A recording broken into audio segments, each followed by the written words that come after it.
Hello. Hi, Momo. Ito palagi yung message ko pagkagising ko sa hapon.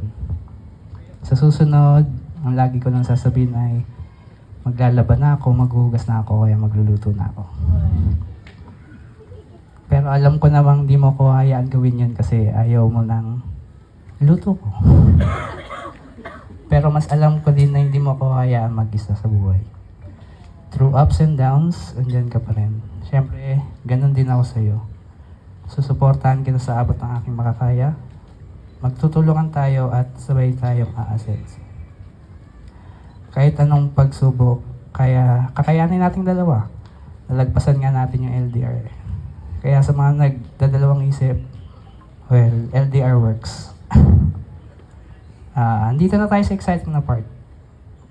To my beautiful wife, I promise to be a good husband and also be a good provider and a father soon.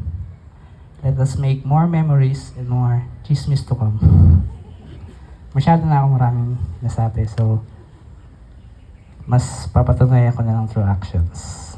So, hindi ko alam paano tatapusin to, kaya ganito na lang. Sabi nga sa paborito mong kanta, Elisama Yepis, I love you so bad. About to begin para kay Romel.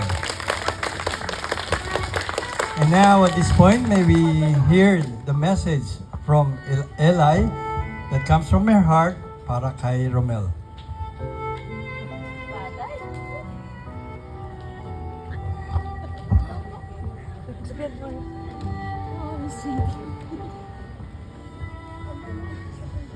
Hello.